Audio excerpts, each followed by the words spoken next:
Assalamualaikum warahmatullahi wabarakatuh.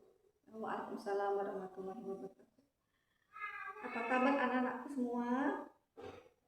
Alhamdulillah, luar biasa, tetap semangat, Allahu Akbar. Yes. Alhamdulillah ya, kita pagi ini bisa berkumpul kembali di ruangan ini di sekolah untuk melaksanakan kegiatan belajar mengajar. Nah, hari ini kita bersyukur kita bisa bangun pagi, kita bisa menikmati udara segar, bisa menikmati pemandangan pada pagi hari, bisa pergi ke sekolah, ya. Semua itu karena izin Allah, ya. Alhamdulillah kita berkumpul hari ini untuk bisa melaksanakan pembelajaran di sekolah bersama teman-teman, bertemu teman-teman, bertemu guru-guru, ya. Amin. Nah, untuk hari ini ya wali kelas 4 tidak bisa hadir untuk mengajar di kelas 4. Karena itu Ibu selaku wali kelas 5 menggabungkan pembelajaran kita hari ini antara kelas 4 dan kelas 5 ya menjadi kelas gabungan atau kelas rangka. Oke. Sebelum pelajaran dimulai, Ibu mau tanya, kalian ini kok pada loyo ya? Duduknya sudah mulai. Udah mandi belum? Oh sudah. Kalau gitu yang duduknya tegak, yang semangat. Oke. Sudah makan belum? Sudah sarapan? Oh ada yang belum. Kenapa belum sarapan nak? Ya, biasakan kalau mau pergi sekolah sarapan ya walaupun sedikit untuk penggajian perut supaya bisa fokus saat kita berada di dalam kelas untuk mengikuti pelajaran ya. Jadi harus sarapan, tidak boleh tidak sarapan. Dan jangan lupa sebelum pergi sekolah kita harus mandi dan gosok gigi, menjaga kebersihan diri kita, merawat diri kita, kebersihan diri dan kebersihan pakaian, perhatikan kuku-kukunya ya, giginya digosok. Baiklah kalian semua, siapa yang mau belajar hari ini? Kalau semua belajar, oke? Kenapa semua mau belajar kan? Oke, boleh. Kalau kita tepuk semangat dulu biar tambah semangat. Tepuk semangat. Semangat. Oke. Hari ini ya untuk kelas 4 kita akan belajar bahasa Indonesia. Ya, tujuan pembelajarannya adalah mencari gagasan pokok dan gagasan pendukung. Ya. Kemudian selain itu, kelas 4 juga menyusun ringkasan dari cerita non-fiksi berdasarkan gagasan pokok. Nah, untuk kelas 5-nya belajar tentang IPA. IPA tujuan pembelajarannya adalah mengidentifikasi alat gerak manusia dan hewan. 2, kalian menjelaskan fungsi alat gerak hewan dan manusia. Silakan yang kelas 5 dibuka bukunya halaman 54 bab 3. Ya, di situ kalian coba baca dulu bukunya dan pahami, ya. Kemudian tugas kalian adalah ya mencari alat gerak hewan. Satu hewan. Kemudian kedua, kalian merangkum alat gerak hewan tersebut. Kedua, kalian mencari alat gerak manusia. Kemudian kalian rangkum. Setelah itu kalian lakukan diskusi, kemudian presentasikan ke depan. Oke, silakan buat kelompoknya. Kelas 5. Kelas 5 membuat kelompok, ya. Kelas 4 juga membuat kelompok. Kelompoknya bebas, boleh sama siapa aja. Nah, silakan yang untuk yang kelas 4-nya perhatikan, harap didengarkan dulu. Terus kelas 4-nya silakan kalian buka halaman 10, ya, kalian baca buku cerita non fiksinya.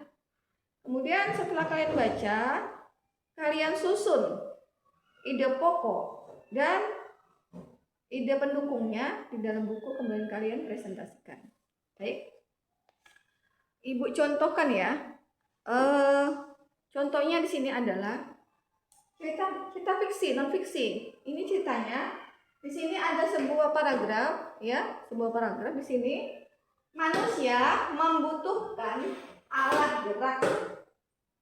Dengan alat gerak, manusia bisa berjalan, berlari, melakukan aktivitas tanpa alat gerak, manusia akan sulit berpindah tempat.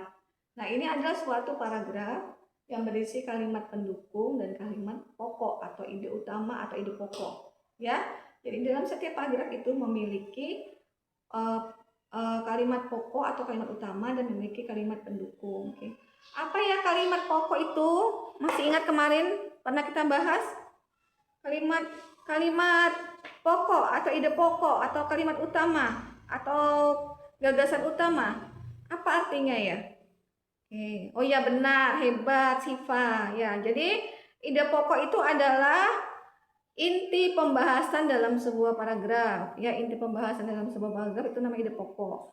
Nah, siapa yang masih ingat itu? Apa itu gagasan pendukung atau kalimat pendukung atau ide pendukung? Iya, Siti. Coba Siti. Silakan. Ya, hebat, benar. Benar apa yang dikatakan Siti?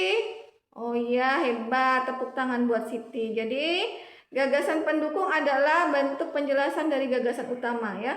Gagasan pendukung adalah bentuk bentuk penjelasan dari gagasan utama ya. Jadi setelah gagasan pokok baru ada gagasan pendukung sebagai penjelas. Oke. Tepuk tangan buat Siti dan juga buat Syifa. Oke. Noni kelas 4 juga sudah maju kelompoknya tadi tentang gagasan pendukung dan gagasan gagasan penjelas ya. Kelompoknya Syifa, kelompoknya Ara ya. Oke, sekarang kita ambil kesimpulan dulu.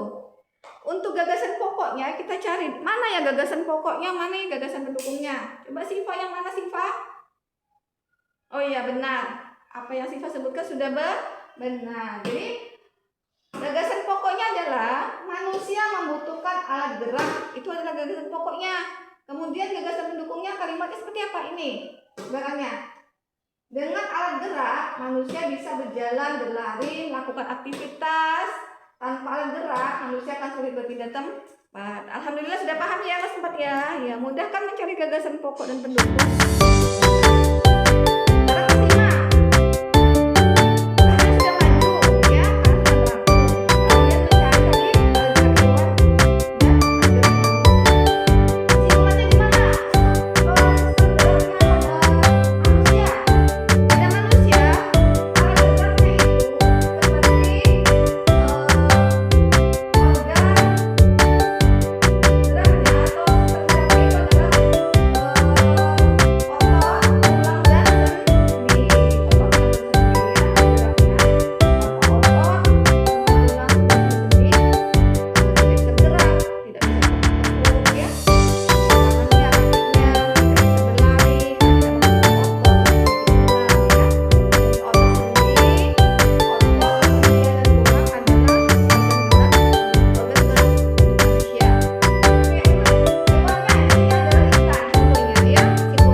Dan tulang ya, sedangkan ikan memakai insang, sirip punggung, sirip perut.